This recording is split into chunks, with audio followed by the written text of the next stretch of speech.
हमारे देश में डॉक्टर्स की कोई कमी नहीं है। आबादी के हिसाब से हर 834 लोगों के लिए एक डॉक्टर है, जो WHO के स्टैंडर्ड हर 1000 की आबादी पर एक डॉक्टर के मुकाबले कहीं बेहतर है।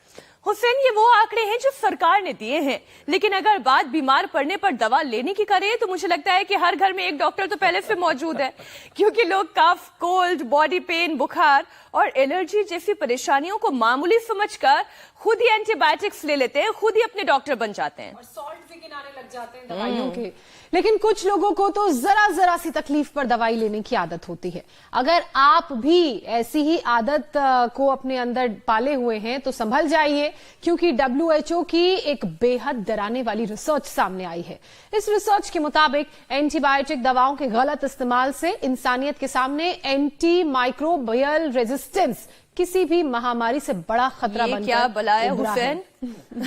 एंटी माइक्रोबियल रेजिस्टेंस यानी AMR की वजह से दुनिया में हर साल 50 से ज्यादा लोगों की जान जा रही है, और अगर यही हाल रहा तो 2050 आते आते मौत का जो आंकड़ा है 1 करोड़ से ज्यादा हो जाएगा। आप जरा अंदाजा लगाएं कि सदी की सबसे बड़ी जो महामारी है कोविड, उसने भी 3 साल में 70 लाख लोगों की जान ली थी, और ये AMR सिर्फ 1 साल में 1 करोड़ से ज्यादा लोगों को मौत का शिकार बना सकता है।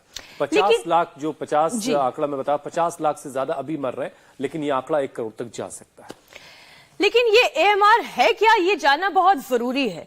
दरअसल जब एंटीबायोटिक से लगातार किसी बैक्टीरिया का इलाज किया जाता है तो वो बैक्टीरिया इस मेडिसिन के खिलाफ अपनी इम्यूनिटी डेवलप कर लेता है और वायरस का इलाज मुश्किल या फिर नामुमकिन हो जाता है। इसी को एंटी माइक्रोबियल रेजिस्टेंस कहते हैं। वो एक रेजिस्टेंस पावर डेवलप कर लेता है मेडिसिन के खिलाफ। मीनाक्षी, ऐसे में ट्रीटमेंट तो होता नहीं और उल्टे एंटीबायोटिक ज्यादा लेने से लीवर पर टॉक्सिन्स जमा होने लगते हैं, जिससे लीवर डैमेज होने का खतरा बढ़ जाता है। शुरुआत फैटी लीवर से होती है और फिर धीरे धीरे करके सिरोसिस और फाइब्रोसिस तक की नौबत आ जाती है। तो अब सवाल यह है कि तबीयत खराब हो जाने के बाद दवा न खाएं तो करें क्या भाई? देखिए, दवा तो खाइए, लेकिन उसे आदत मत बना लीजिए। योग आयुर्वेद अपनाकर खुद को हेल्दी बनाइए, फिर ना आप बीमार पड़ेंगे और ना ही आपको दवा लेने की जरूरत पड़ेगी। अब ये सब कुछ होगा कैसे? इसके लिए आपको बस रोजाना इंडिया टीवी 7:56 पर लगा लेना सुबह के वक्त, और स्वामी जी से तमाम वो नुस्खे भी जानने हैं, और योग का वो खजाना जिसके बारे में पहले सब कुछ रहस्य था, वो अब रोजाना स्वामी जी इंडिया टीवी पर बताते हैं। स्वामी जी प्रणाम, बहुत बहुत स्वागत है आपका। प्रणाम स्वामी जी। बहुत बहुत धन्यवाद। हम सारे विकल्प बताते हैं कि आप ये अलग अलग प्रकार के synthetic vitamins, chemicals, sauce, hormones खा रहे हो, एंटीबायोटिक्स खा रहे हो, बैक्टीरिया, वायरस, फंगस तो रहेंगे जब तक ये धरती रहेगी। यहाँ पर धूप छांव भी रहेगी। देखो, आज भी यहाँ पर झीनी झीनी बरसात हो रही है और इसी में हम आनंद कर रहे हैं, लेकिन लोगों को तो इतना होने पर ही सर्दी जुकाम बुखार हो जाता है और उसी के लिए एंटीबायोटिक्स लेने लगते हैं, फिर स्टीरॉयड लेते हैं, फिर बायोलॉजिकल लेते हैं, अलग अलग प्रकार की सिंथेटिक ड्रग्स लेते हैं। ये सब लेने ना पड़े इसके लिए हम फिर यहाँ देखो, ये पेट गड़बड़ हुआ, फैटी लीवर हुआ तो लीवर बस्ती कराते हैं। उसी के लिए हम यहाँ पर ठंडा गर्म शेक कराते हैं, मिट्टी पट्टी करवाते हैं।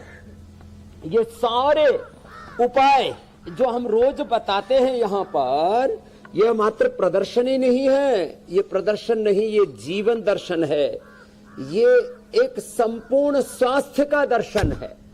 तो शुरुआत तो अब क्योंकि ठंड है तो ठंड में थोड़ा सा ये 2 अभ्यास तो जरूरी है जो हम रोज बता रहे हैं। एक तो ये और एक ये, लंबे लंबे श्वासों के साथ ऐसे, और फिर जो समर्थ हैं उनसे सूर्य नमस्कार भी करा देते हैं। और आजकल तो हमने अभ्यास शुरू कर रखा है दंड का। दंड लगाओ, ठंड भगाओ। मीनाक्षी जी, ज्योत्सना जी तैयार हैं दंड लगाने के लिए? हाँ जी, बिल्कुल तैयार है। एक दिन तो हुसैन भाई से भी लगवानी पड़ेंगे। ये तो एक तो योगिक जोगिंग सूक्ष्म व्यायाम तो ठीक है, उनके लिए है, जो ये नहीं कर पाते हैं वहां से भी शुरुआत कर सकते हैं। और फिर जो कर सकते हैं तो देखो 5 अभ्यास हम बताते हैं। एक तो ये स्वामी जी निष्दंड आप ऐसे। योगाभ्यास करवाइए, फिर ये लेकिन कितना पलट दंड अच्छा तो हो थोड़ी ज्यादा कि लोग बात बात पर योगाभ्यास करें, बात बात पर प्राणायाम कर लिया करें, लेकिन लोग बात बात पर एंटीबायोटिक खा लेते हैं।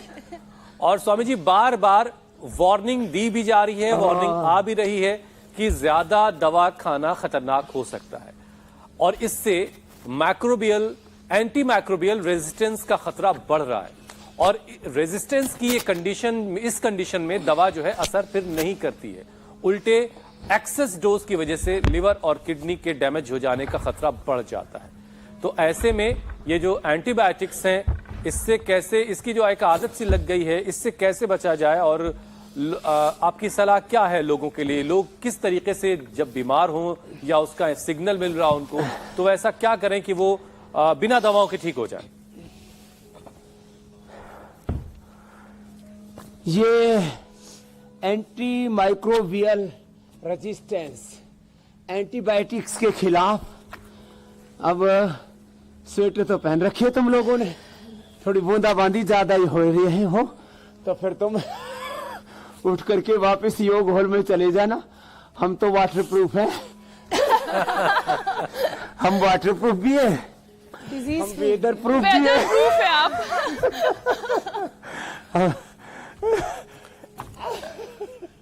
तो यहाँ आज बरसात हो रही है, एनसीआर में भी थोड़ी और जोर से हो जाए तो वहाँ ये जो थोड़ी बहुत बूंदाबांदी हुई है स्वामी जी यहाँ भी, कल तो हुई थी। हो जाए तो हम हाँ पूरा जब तड़ातड़ बरसेगा तब पूरा आनंद होगा। हमारे यहाँ पर बच्चे दंड धोती भी कर रहे हैं, हमारी ये बिटिया, और ये कुंजर भी कर रहे हैं। और एक बार सुबह उठ करके ऐसे दंड लगा लो, ऐसे पूरे जोर से, फिर कुछ कितनी बरसात हो कुछ भी हो कोई दिक्कत नहीं है। अब देखो ये दंड धोती बिटिया तो ऐसी कर रही है जैसे टूटी लगा ली हो मुंह में और लगातार पानी बराबर बह रहा है। भाई जोरदार अभिनंदन है, अच्छे से कर रही है गुड़िया। हाँ हाँ लगता है इसने कई लीटर पानी पी लिया है ऊंट की तरह, पानी पी लिया जैसे ऊंट ना 1 सप्ताह का पानी पी लेता है तो इतना पानी तो ऊंट के पास भी नहीं होगा। और फिर जो है कुंजर भी की जाती है ऐसे ही।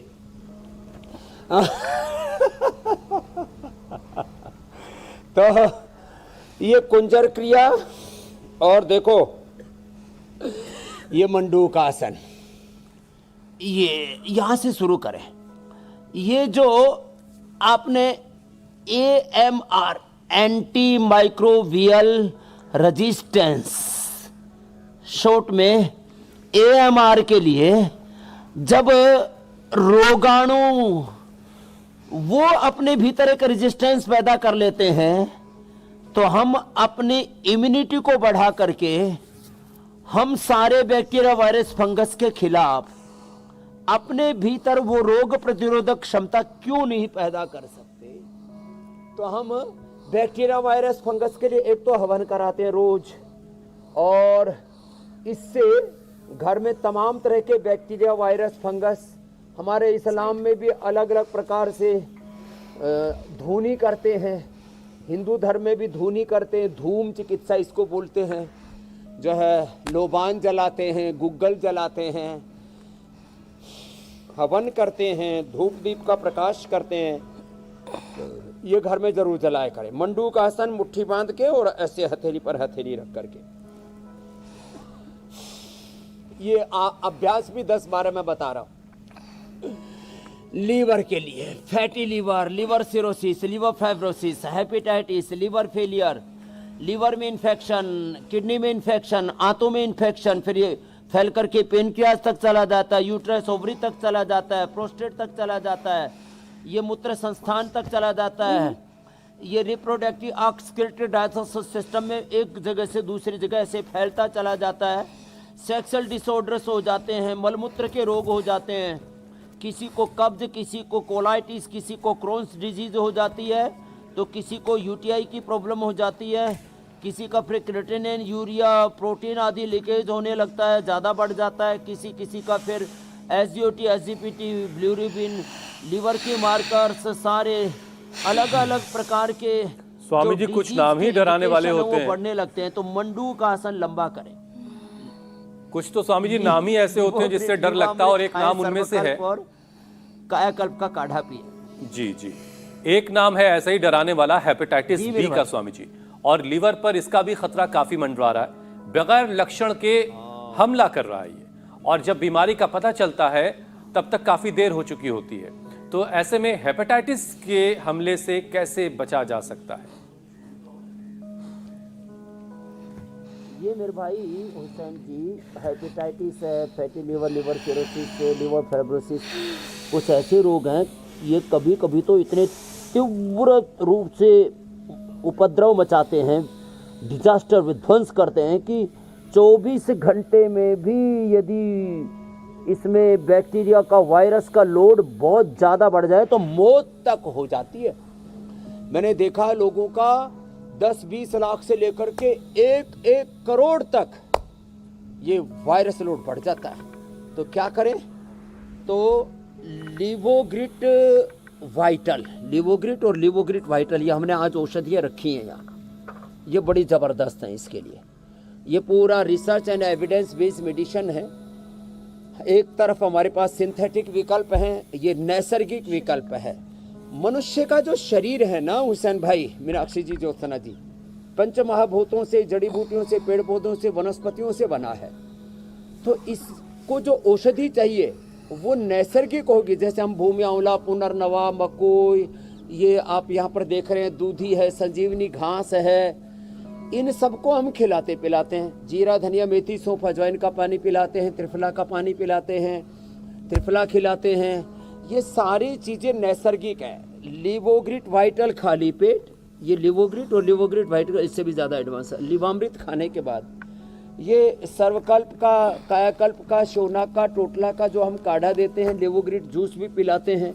ये सब औषधियों का जो प्रयोग है ना, ये बड़ा ज़बरदस्त है। लिवोग्रिट को गोधन अर्क के साथ दे देते हैं। गोधन अर्क हम हर दिन यहाँ रखते ही हैं अपने सामने। गोधन अर्क खाने के बाद आंतों में सूजन है तो ये पुनर्नवारिष्ट, भूख कम लगती है तो द्राक्षासव, और पाचन कमजोर हो गया है तो कुमारियासव, और मंडूकासन के साथ साथ योग मुद्रासन। 1 से 2 महीने में हेपेटाइटिस ए हो, बी हो, सी हो, तीनों को ही हम अच्छा कर देते हैं। हेपेटाइटिस ए, बी और सी, तीनों को अच्छा कर देते हैं। लिवोग्रिट वाइटल या लिवोग्रिट हम गोधन अर्क के साथ पिला देते हैं सुबह सुबह, और 100% वायरस लोड एकदम 0 पर आ जाएगा, और जो अंदर का इन्फेक्शन है वो पूरी तरह से खत्म हो जाएगा।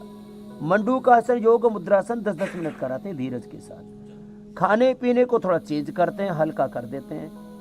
अनाज, नमक, मीठा, junk food, fast food, unhealthy चीज़ें, सब अचार और ये बहुत फालतू की चीज़ें जो खाते रहते हैं, अड़गम सड़गम बड़गम, ये आग पानी सब कुछ निगलते जा रहे हैं। ओहो, अनार खिलाते हैं सुबह सुबह, सेव खिलाते हैं, अनार, पपीता, सेव, अमरूद, ऐसे ऐसे फल खिलाते हैं। नाश्ते में फ्रूट्स देते हैं, नाश्ते में ओट्स या जौ का दलिया देते हैं, नाश्ते में कभी कभी मल्टीग्रेन दलिया भी दे देते हैं। ये पराठे सब बंद करते हैं। बहुत लोग उल्टी पुल्टी चीजें खाते हैं। और सबसे अच्छा है मूली। अब मूली के लोग पराठे भी बना के खाते हैं, जो स्वस्थ व्यक्ति हैं, कभी खा लेना सप्ताह में 1-2 बार, कोई बात नहीं। मंडूकासन, योग मुद्रासन, शशकासन, अर्धमत्स्येंद्रासन, वक्रासन, ये पूरा पैकेज बताएंगे हम। और क्योंकि लीवर बहुत ही इंपॉर्टेंट ऑर्गन है, लीवर के साथ किडनी, पेनक्रियाज, आंतें, प्रोस्टेट, यूट्रस, ओवरी भी इससे अच्छे होते हैं, जो अभ्यास बता रहे हैं इन्हीं से ही। अच्छा स्वामी जी देखिए, होते हैं, लेकिन मेन बात है पाचन तंत्र की। तो आपने जो हेपेटाइटिस पूछा वो A, B, C पूरी तरह से कंट्रोल ही नहीं, क्योर हो जाता है लिवोग्रिट और गोधन अर्क से। और खान पान में थोड़े दिन तक शाक सब्जियां, फल, सलाद ज्यादा खिलाते मेरे भाई हुसैन जी। मिर्च स्वामी जी, अच्छी मसाले, बात यह है कि देखिए अब केसेस ये सब रिपोर्ट होते unhealthy हैं, चीजें बंद कर देते हैं, कम कर देते हैं। तो उस बीमारी से लड़ने के लिए जो स्ट्रेटेजी बनाए जाने की जरूरत है वो भी आसानी से बनती है। संचार क्रांति की वजह से लोगों तक बात भी पहुंच रही है, लेकिन इस संचार क्रांति का फायदा तब और ज्यादा होगा जब लोग अवेयर होंगे, लोग अपनी सेहत को लेकर के अवेयर होंगे, लोग बीमारियों को लेकर के अवेयर होंगे।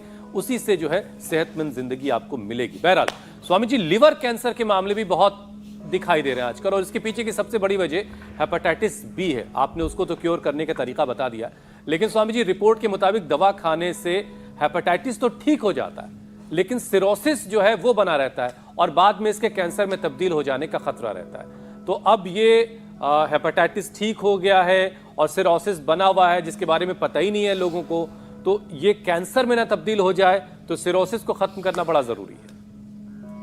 एलोपैथी की दवाओं से तो मेरे भाई हुसैन जी हेपेटाइटिस कंट्रोल ही होता है, आयुर्वेद से ही क्योर होता है।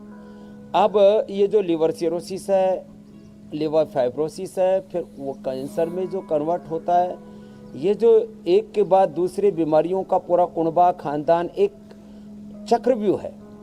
रोग चक्र, काल चक्र, जीवन चक्र, विचार चक्र। कोई भी आहार लो, विचार लो, रोग लो, योग लो, भोग लो, कोई भी चीज है ना, उसका एक, जैसे आजकल तो आईटी का जमाना है ना, एक ट्रायल बनती है। जैसे कहते हैं ना भाई, जो भी आप इलेक्ट्रॉनिकली जो भी चीजें करेंगे उसकी एक ट्रायल बन जाती है, एक पूरा उसका सीक्वेंस बन जाता है।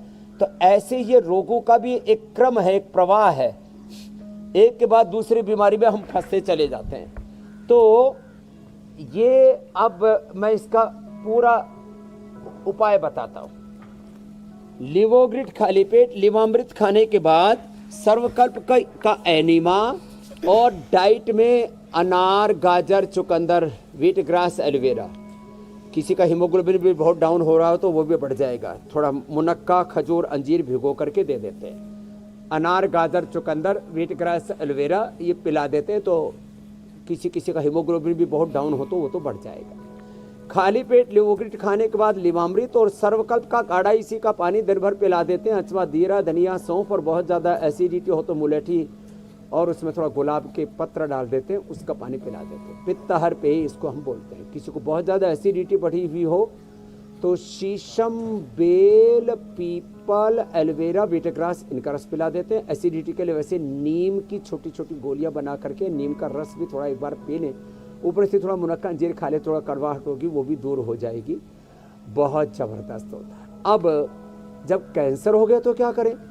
तो खाली पेट सिस्टोग्रिट डायमंड और ओरोग्रिट खाने के बाद करक्यूमिन गोल्ड, वृद्धि बाधिका या काचनार घनवटी या काचनार गूगल दे देते हैं। प्राणायाम पूरा कराते हैं और एंटी कैंसरस जूस पिलाते हैं। आंवला, एलोवेरा, गिलोय, तुलसी, नीम, हल्दी, गोधन अर्क भी 2 चम्मच से लेकर 4 चम्मच तक पिला देते हैं। जिनको एसिडिटी होती है थोड़ा सा हनी डाल करके पिला देते हैं। तो ये आंवला, एलोवेरा, गिलोय, तुलसी, नीम, हल्दी ये एंटी कैंसरस जूस है। हाँ, इसमें डेयरी प्रोडक्ट्स, गेहूं, चावल आदि अनाज, जितने भी मीठे हैं, नमक हैं, अचार आदि, ये सब बंद करा देते हैं। 2 महीने के अंदर ही किसी भी प्रकार का triple negative breast cancer, blood cancer, bone cancer, liver का कैंसर, आंतों का कैंसर, ओहो हो, ऊपर से लेकर के नीचे तक, किसी को तो एनएस तक कैंसर पहुंच जाता है। बहुत खतरनाक होता है। तो ये सारा कैंसर सिस्टोग्रिट से और ओरोग्रिट से पूरी तरह से ठीक कर देते हैं। कैंसर होने पर कायाकल्प और सर्वकल्प दोनों का काढ़ा दे देते हैं। एनिमा भी बड़ा जबरदस्त, पहले लोग कॉफी का भी एनिमा देते थे, लेकिन उससे ज़्यादा प्रभावी है सर्वकल्प का, कायाकल्प का, लिवोग्रिट का, सिस्टोग्रिट का। एक और विषय, ये एनिमा बस्ती जिसको हम बोलते हैं, बड़ी जबरदस्त। स्वामी जी, फैटी लीवर की परेशानी देश में बहुत कॉमन हो गई है। हर 100 में से 30 लोगों को ये परेशानी दिखाई दे रही है, और हद तो ये है कि अब ये बीमारी बड़ों के साथ साथ बच्चों में भी आ रही है। और छोटी सी उम्र में फैटी लीवर जैसी गंभीर बीमारी से लड़े कैसे और बचे कैसे? और वजह क्या है? बच्चों को भी हो रही जी। तो देखो, एक तो वजह है अनहेल्दी फैट खाते हैं। चॉकलेट में करीब 40% 50% फैट होता है। नमकीन खाते हैं उसमें करीब 30% फैट होता है। 30-40% वाली नमकीन खा रहे हो, चॉकलेट खा रहे हो, और फिर कहते हैं फैटी लिवर हो गया। फैट की लेयर जमा हो गई, इसको फैटी लिवर कहते हैं। पूड़ी खाएंगे, कचौरी खाएंगे, गोलगप्पे खाएंगे, गोलगप्पे भी तल के, पूरी भी तल के, कचौरी भी तल के, पराठे भी तल के, फिर तलो और पिलो। तले जा रहे हैं, पिले जा रहे हैं, मरे जा रहे हैं, फिर भी खाए जा रहे हैं।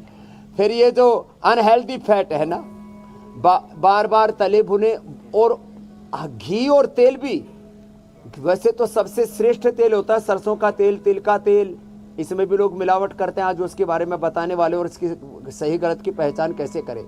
गाय का घी, भैंस का घी, ये भी 1-2 चम्मच तक तो ठीक है, और उसको भी तल भुन करके नहीं, पूरी बना करके नहीं, पराठा बना करके नहीं, घी को रोटी पर डाल करके और तब खाना चाहिए। मक्खन हो तो और अच्छा है, उसको नवनीत बोलते हैं, नया बनाए रखता है हमको। खैर, अब अभ्यास क्रम को आगे बढ़ाते, बैठ के बाद ये लेट करके अभ्यास चल रहे हैं। तो ये जो अनहेल्दी फैट है, ओवर फैट है, और फिर लेस फिजिकल एक्टिविटी, अभ्यास करते नहीं, योगाभ्यास नहीं करते, दौड़ते नहीं। अरे दौड़ो और फिर दंड बैठक लगाओ, योग करो, तब फिर आप घी खाओ, कोई दिक्कत नहीं। पहले हमारे यहाँ दारा सिंह जो हो, चाहे गामा पहलवान हो, और अभी भी जो हमारे पहलवान हैं वो सब 100-100 200 ग्राम घी खाते। हमने भी खाया हुआ है 100-100 ग्राम घी, लेकिन हमें तो फैटी लीवर नहीं हुआ। उसको पचाना भी तो आना चाहिए ना। तो ये पवन मुक्तासन, ये उत्तान पादासन 1-1 2-2 मिनट करें, और ये फैट का कंटेंट कम कर दें। और ये सर्वकल्प, कायाकल्प, लिवोग्रिट, लिवामृत लें। सुबह सुबह अनार खाएं, सेव खाएं, नाश्ते में यही लें। अब कुछ लोग तो बोले जी सेव और अनार तो खा लिया, पपीता भी खा लिया, नाश्ता तो बता दो, मूली भी खा ली। तो मैंने कहा और क्या खाएगा भाई।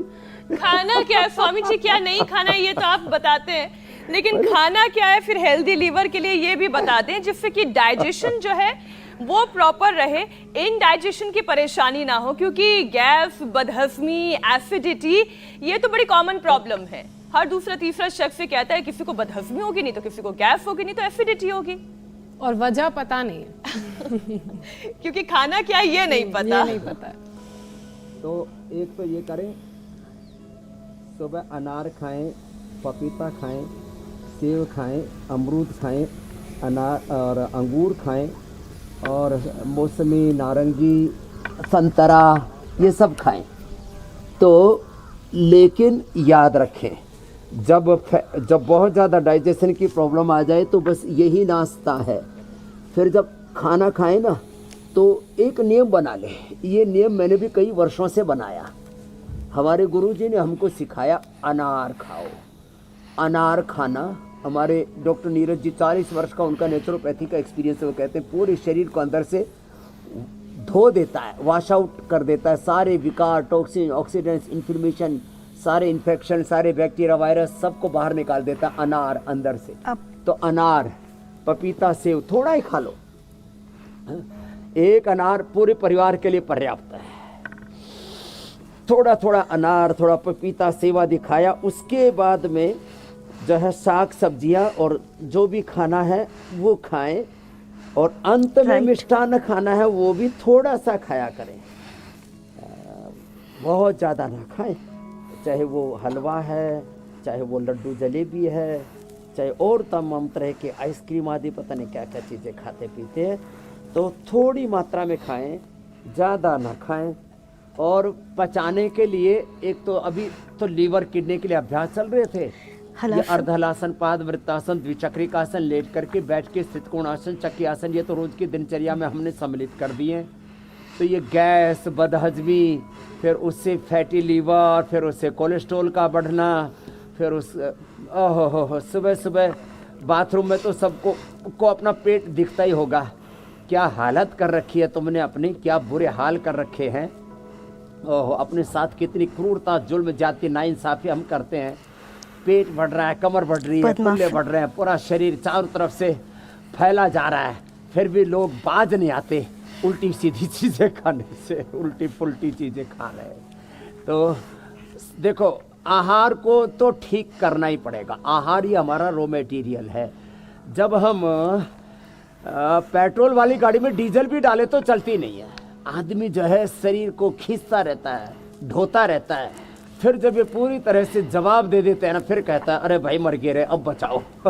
फिर वो हॉस्पिटलों की तरफ भागता है, फिर लूटता पीटता है, फिर ये सिंथेटिक दवाइयाँ खाता है।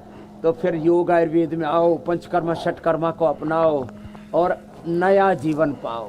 तो प्रकृति, निसर्ग सबसे बड़ा समाधान है। प्रकृति से दूर हटेंगे और ये तो समाधान विकृति रोजाना आएंगे, पेड़े लगेंगे, जड़ों से जुड़ो, बड़ों से जुड़ो, पेड़ों से जुड़ो। रोजाना इंडिया टीवी के जरिए लोगों को मिल रहा है। 7:56 बस 40 मिनट का वक्त आपको निकालना और इस 40 मिनट में आपकी बहुत सारी समस्याओं का हल स्वामी जी आपको देंगे। अच्छा स्वामी जी, कई बार लिवर के खराब होने की वजह से स्किन की प्रॉब्लम, त्वचा की प्रॉब्लम भी बहुत तरह की देखी जाती है। तो आप ही जरा बता दीजिए कि लिवर से स्किन की कौन कौन दिक्कत हो सकती है और फिर उसका समाधान क्या है, इलाज क्या है? देखो, स्किन की प्रॉब्लम में 2 बड़े कारण हैं। एक तो हमारा जो कोलेजन है ना, स्किन का कोलेजन एक बहुत ही सूक्ष्म प्रोटीन है, वो गड़बड़ा जाता है। तो उससे फिर स्किन पर झुर्रियाँ आती। स्किन के लिए अच्छा है 1 घंटा सुबह धूप में बैठे। वैसे सूर्य भगवान पूरी कोशिश कर रहे हैं बादलों के बीच में से फाड़ के निकल जाए, लेकिन बादल भी बड़े जिद्दी है। बोला पहले हमको हराओ, हमको जमीन पर गिराओ वर्षा के रूप में, फिर ही नीचे जा पाओगे। तो जो है सूर्य की धूप में बैठा करें, थोड़ा कभी कभी मड थेरापी ले लिया करें, vitamin D, B12, calcium, iron, omega, और ये कोलेजन भी पूरा रहेगा सूरज की धूप में बैठने से, बड़ा अच्छा। फिर पूरे शरीर के लिए तो, इम्यूनिटी के लिए, पूरे शरीर की ताकत के लिए तो च्यवनप्राश, और चमड़ी के लिए हमने बना दिया कोलेजन प्राश। आहा, और एलोवेरा पी लो और एलोवेरा लगा लो या एलो कांति लगा लो, जबरदस्त कांति आ जाती है। आजकल hair care, dental care, skin care के नाम पर भी ना लोग बहुत ज्यादा यही सिंथेटिक चीजें, यही जहरीली चीजें। भाई अब तो संभालो अपने आप को उभारो। तो और बहुत अच्छा है स्किन के लिए आजकल तो, एक तो गाजर का जूस पियो, हाँ बहुत अच्छा रहेगा, गाजर का जूस, और फिर तिल, और उसके अंदर डाल लेना थोड़ा फ्लैक्सीड, कूट लेना, और एक चुटकी भर अजवाइन डाल देना और गुड़ डाल करके खाना। आहा, सर्दी भी भाग जाएगी। अभी आज सर्दी का एहसास हो रहा है ना थोड़ा थोड़ा। हाँ, तुम्हारी स्वेटर बता रही है कि सर्दी आ गई है। हमें देख करके तो लोगों को पता ही नहीं लगा कि सर्दी भी आई हुई है। हाँ भाई, उष्ट्रासन बहुत अच्छा किया है ज्योत्सना जी ने, मीनाक्षी जी ने, एक बार ताली बजा दो भाई। पूरा आगे पीछे मुड़ जाती है। हाँ, फ्लेक्सिबिलिटी बहुत होती है। पुरुष बड़े अड़ियल और बड़े अक्खड़ होते हैं, वो पूरे मुड़ भी नहीं पाते पीछे। हाँ, लेडीज ऐसे कर भी लेती है। ये फ्लेक्सिबिलिटी, ये बाहर से भी और अंदर से हमारे ऑर्गन्स में भी जितनी ज़्यादा कोमल रहेगी। देखो हमारा पेट ऐसे रहना चाहिए, देखो ऐसे, ये ऐसे,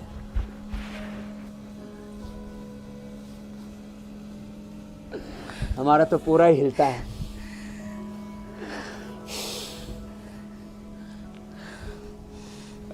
तो ये स्वामी जी 75% आबादी ने तो ऐसा पेट नहीं देखा होगा अपना। पेट गड़बड़ होता है, पेट बढ़ता है।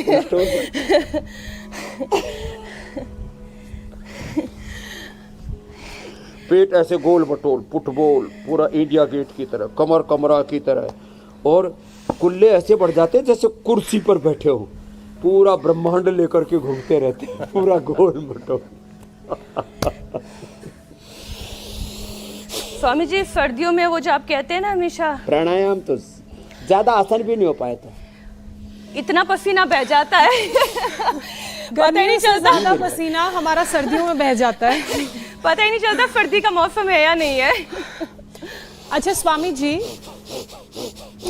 हाँ, खराब तो भस्त्रिका लीवर की जोर से वजह कर लो तो से ऐसे ही गर्मी जाग जाती है, हीटर ऑन हो जाता है। खराब लीवर की वजह से शरीर मेरी में बहन। जहरीले टॉक्सिन्स ज्यादा बनने लगते हैं और शरीर से बाहर निकालने के लिए इन्हें ज्यादा मेहनत करनी पड़ती है। तो ऐसे में बॉडी डिटॉक्स करने के उपाय क्या हैं ताकि खराब जो लीवर है उसका असर किडनी तक ना हो? देखो, बॉडी को डिटॉक्स करने के लिए एक तो आजकल तो स्टीम बाथ, सोना बाथ घरों में भी लोग लेने लग गए। ये जो मिट्टी पट्टी और हॉट एंड कोल्ड, ठंडा गर्म सेक, ये बड़ा ज़बरदस्त है। फिर सप्ताह में एक बार सर्वकल्प से, कायाकल्प से, इसको उबाल करके इससे बस्ती ले लिया करें, एनिमा ले लिया करें। जिनको कोलाइटिस है, छाछ का एनिमा ले लिया करें। जिनको fatty liver, liver cirrhosis, constipation आदि है, सब गैस बदहजमी है, तो सर्वकल्प कायाकल्प से ऐसे एनिमा ले लिया करें। ये डिटॉक्स सप्ताह में एक बार। फिर नाक, कफ को डिटॉक्स करने के लिए, कफ, कोल्ड और सब तमाम तरह का जो यहाँ गले में इधर उधर जमा हो जाता है, इसके लिए नस से सप्ताह में एक बार अवश्य कर लिया करें। जलनेति, सूत्रनेति, कुंजर आदि सप्ताह में एक बार अवश्य कर लिया करें। दंड धोती और वस्त्र धोती तो ये तो योग्य गुरु के मार्गदर्शन में ही करनी चाहिए। रोज प्राणायाम कर लिया करें।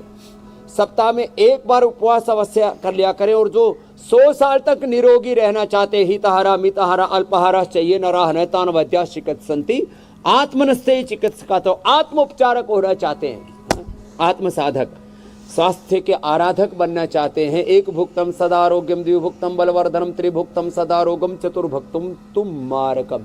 रात को 7-8 बजे से पहले खा ले, 5 से 8 के बीच, 6 से 8 के बीच बेस्ट टाइम है। तो फिर इंटरमिटेंट उपवास हो जाएगा। ऑटोफेजी, माइटोफेजी, पूरा बॉडी के एपेप्टोसिस, एनाबॉलिज्म, कैटाबॉलिज्म, मेटाबॉलिज्म, सभी केमिकल्स और हार्मोन्स का बैलेंस, वेट का, शुगर का, बीपी का, स्ट्रेस का, सबका बैलेंस ठीक रहेगा। 12 से 14 घंटे का इंटरमिटेंट उपवास डेली कर लेना चाहिए। मैं रोज करता हूँ। और 365 दिन का, कुछ लोग तो 75, कुछ 150 का हार्ड चैलेंज लेते हैं। मेरा तो 365 डेज का योग चैलेंज, हेल्थ चैलेंज रहता है और पूरा मस्त रहता हूँ। कोई बीमारी नहीं, कोई हारी बीमारी नहीं, कोई नैराश्य कुंठा नहीं, आनंद ही आनंद है। स्वामी जी, परम अच्छा आनंद खासा है। पसीना बहाया जा चुका है अब, तो अब वक्त है कि आप एक सेशन प्राणायाम का करवा दें। और प्राणायाम में भी खासतौर से कौन सा प्राणायाम जो लिवर के लिए सबसे ज्यादा फायदेमंद होता है? तो भस्त्रिका तो 1-2 मिनट से लेके 5 मिनट करें सामान्य गति से, मध्यम गति से। और ये जवानों के लिए है, मीनाक्षी और ज्योत्सना जी के लिए। स्वामी जी, अभी मैं भी हूँ। कर लीजिए आप भी। हुसैन भाई, सेम टू यू। आप भी अभी जवान हैं, अभी पहलवान हैं, आप तो बहुत ही यशवान हैं, गुणवान हैं। तो देखो, ऐसे भस्त्रिका 2 से 5 मिनट। और कपालभाति, ये लीवर के लिए, कपालभाति अल्टीमेट है लीवर के लिए। आराम आराम से करना। बहुत ज़्यादा फैटी लीवर है, लीवर में 2-2, 4-4 किलो पानी भर जाता है पेट में, उसको भी हम ठीक करते हैं इसी से ही। उसमें पुनर्नवादि मंडूर, पुनर्गिरिट और देते, पुनर्नवा का और गोखरू का पानी और पिला देते, अपने आप ऑटोमेटिक पानी रिलीज हो जाता है। नमक और मीठा बंद करा देते, पानी को रोक के रखते। इससे शरीर के अंदर जो है जलीयांश बढ़ जाता है, इससे पानी का अंश बढ़ जाता है, पूरा सूजन बढ़ जाता है, सीलिंग आ जाती है। कपालभाति जिनसे हो पाए बाह्य प्राणायाम भी, मूल बंध उठिया और मंत्र जालाधर मंत्र के साथ साफ, इसमें तो मजा आता है। देखो ऐसे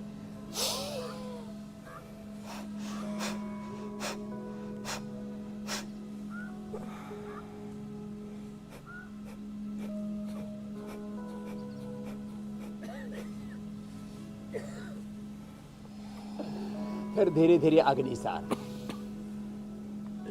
तो ये बहुत ही जबरदस्त चीजें हैं। अब करना तो शुरू करना पड़ेगा ना एक बार तो,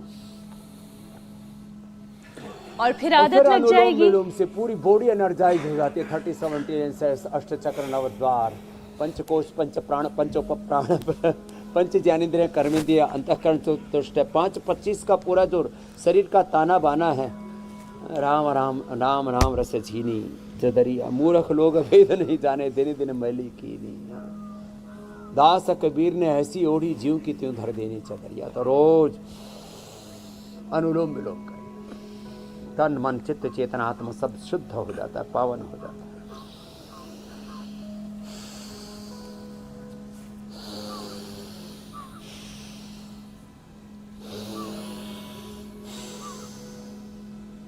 ये 5-5 मिनट सब कर लिया करें और 5-5 मिनट एक एक आसन कर लिया करें।